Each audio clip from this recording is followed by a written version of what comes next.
જેને રોજ ભૂંડના ઉપર તમને જો કોઈને પ્રેમ ઉભરાઈ નીકળતો હોય ને, જીવ દયાવાળાને ગમે એ મોટા સંતને, તો તમારા ઘેરે તમારા આશ્રમમાં બાંધો, ગાંધીનગરમાં બાંધો, ધારાસભ્યને ઘેરે ઘેરે 5-5 બાંધી દો. બાકી ખેડૂતના ખેતરમાં વાડીમાં આવ્યો ને તો ભડાકે દેવો. જંગલ વિસ્તારમાં તો ઠીક છે, પણ ખેડૂતોના ખેતરમાંથી શું છે? ખેડૂતોના ખેતરમાં પણ દીપડા રંજાળ કરી રહ્યા છે. હવે દીપડો આવશે તો મજા નહીં આવે. જુઓ આ વિડીયોમાં. મારી ચોખ્ખી ચેલેન્જ છે. હું 15 વર્ષથી જંગલ સામે લડતો આવું છું. ભાઈ, તમારા દીપડા, તમારા સિંહ, તમારા રોડ ને તમારા ભૂંડના જંગલના પ્રાણી છે એ તમને 1400 કિલોમીટર રાજા સાહેબ વખતે આપેલું છે ને 1971 થી સરકારે તમને સોંપી દીધું છે ગીરની અંદર. એ 1400 કિલોમીટરમાં તમારે જે કરવું હોય, જ્યાં રાખવું હોય નાખો. બાકી ભાવનગર ને અમરેલી જિલ્લામાંથી તમારો એક પણ સિંહ, દીપડો કે ભૂંડ કે રોજ ક્યાંય રહેવું ન જોવે.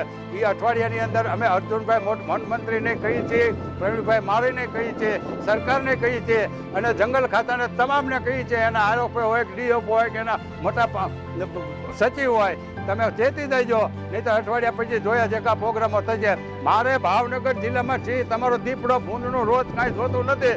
જો આવ્યો તો હવે ખુલ્લા અમે ચેલેન્જ ઠોકીને કહીએ છીએ કે અમે મારી નાખવા નથી. અમારા ભાઈ દીકરાને મારી નાખે અને તમે આ મદદ પોઈન્ટ ઉપાડ્યો, તમે લાખ રૂપિયા આપતા, પછી 1.5 કર્યા, પછી 4 લાખ કર્યા, આંદોલન અમે ખૂબ કર્યા એટલે તમે 10 લાખ રૂપિયા કર્યા આ છોકરાના. અને હમણાં મહુવા તાલુકામાં જે 4-5 ને અમરેલીમાં જેટલા ગુજરી ગયા એને સરકાર 1-1 કરોડ રૂપિયા આપે. તમે પ્લેનમાં મરી જાય ને 1-1 કરોડ રૂપિયા આપો અને અમારા મજૂર કે ખેડૂત મરી જાય અને 5 લાખ ને 10 લાખ આપીને છૂટી જાવ એટલે તમે શું સમજો? તમને પ્લેનમાં મરી જાય એ મત દેવા આવે?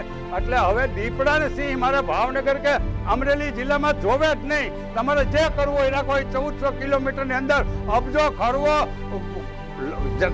જેટલા પૈસા તમારે વાપરવા હોય સિંહ દીપડાને વાપરો. બાકી ભાવનગર જિલ્લામાં, મહુવા જિલ્લા, અમરેલી જિલ્લામાં એક સિંહ કે દીપડો, ભૂંડનું રોજનું જંગલના પ્રાણી છે. એ જંગલના ઘરાણા કહેવાય. એ જંગલમાં જ હારા લાગે, એ ગામમાં ન હારા લાગે. અમારા ઘેરે બજારોમાં આવી જાય એટલે અમે કાયમ કહીએ છીએ કે જો હોનાની સરી હોય ને તો એને પેટમાં રાખવાની હોય, પેટમાં ન ભરાવાની હોય. ભૂપેન્દ્રભાઈ પટેલ તમે સાંભળી લેજો, અર્જુનભાઈ તમે સાંભળી લેજો. અને આપ જોયા જેખા પ્રોગ્રામો કરતા અમે સહેજે તમારી કરતા હતા. અને આ મુકેશભાઈ અંબાણીનો છોકરો હારો 10,000 વીઘા જમીનની અંદર લાખો જંગલી પ્રાણીઓને એ વનતારામાં જામનગરમાં હાંચવીને બેઠા અને 1400 કિલોમીટરનો વિસ્તાર આપ્યો તોય તમે અડધા ગુજરાતમાં પાથરી દીધા. એટલે તમે શું સમજો?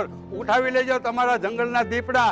જેને દીપડા ઉપર, જેને સિંહ ઉપર, જેને રોજ ભૂંડના ઉપર તમને જો કોઈને પ્રેમ ઉભરાઈ નીકળતો હોય ને, જીવ દયાવાળાને ગમે એ મોટા સંતને, તો તમારા ઘેરે તમારા આશ્રમમાં બાંધો, ગાંધીનગરમાં બાંધો, ધારાસભ્યને ઘેરે ઘેરે 5-5 બાંધી દો.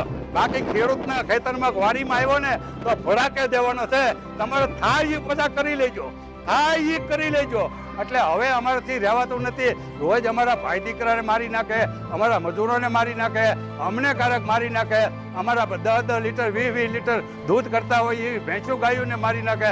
અને તમે ત્યાં ગધડાવની ઘોડે પલોઠી વાળીને ઉભા રહ્યો અને આમ પ્લાન કરજો. એકેય પ્લાન કરવાના નથી. તમારી કરતા તો ભાવનગરના, ગોંડલના, જુનાગઢ, પોરબંદરના પહેલાના જૂના જમાનાના રાજાઓ બાદશાહ હારા હતા. ભાવનગરના મહારાજાને 1929ની અંદર આપણા મહુવા તાલુકાના દિયાળ ગામના ખેડૂતોએ કીધું હતું કે બાપુ અમારા ખેતરમાં રોજડા બહુ આવે છે. અઠવાડિયાની અંદર ભાવનગરના રાજાએ એના શિકારી ટીમ મોકલી અને તમામ રોજને મારી નાખ્યા હતા. એ જ અરસાની અંદર 2 જ વર્ષ પછી પાછા અમારા મહુવા તાલુકાના રાણીવાડા ગામમાં એક જ દીપડો ખાલી દેખાણો. એટલે ગામનાએ જઈને ભાવનગર રાજાને ફરિયાદ કરી કે બાપુ દીપડો છે અને અમારા ગામમાં ફફડાટ છે, અમારા ગામમાં રહેવાતું નથી, ચીમમાં જવાતું નથી. એટલે ભાવનગરના મહારાજા પોતે આવ્યા અને દીપડાને ગોતી અને રાજાએ ભડાકાઈ દીધો. રાજાના ભડાકાઈથી દીપડો ન મળ્યો. એની પાછળ જ રાણી સાહેબ ઊભા હતા. તરત રાણી સાહેબે ભડાકો કર્યો અને ખદડાવ તમે બંદૂકો રાખીને આમાં ઊભા. દીપડાને ન મળાય, સિંહને ન મળાય, સિંહને મારશો તો આમ થાય. દીપડાને જે તમારા કાયદા કલમું તમારે જે થાય કરી લેજો. બાકી દીપડા જો અમારા ગામડાની અંદર આવશે, અમારી વાડીની અંદર આવશે તો હવે અમે ભડાકે તમારે લઈ જાઓ. તમને જો દીપડા સિંહ માટે પ્રેમ, દીપડીનું દૂધ, સિંહનું દૂધ પીને કોઈ મોટો છો, કોઈનો છોકરો છોકરી એવો દાખલો કરો. દીપડાનું સિંહનું સાણ મૂતર ક્યાંય અમારા ઘઉં બાજરીમાં નાખવામાં આવ્યો એવો દાખલો કરો તો તમારે કરવા હું જંગલી પ્રાણીને એલા 15 સિંહ હતા આઝાદી થઈ ત્યારે, અને એ ગીરના જંગલમાં હતા. અત્યારે ગીરમાં જઈને તમે પૂછો, આ આનંદીબેનની દીકરી અનાર પટેલે આખું ગીર રિસોર્ટ બનાવી દીધું, દિલીપભાઈ સંઘાણીએ લઈ લીધું, મનસુખભાઈ માંડવીયાએ લઈ લીધું. એટલે હું તમારા બાપાની જમીન છે એટલે તમે સમજી જાયજો.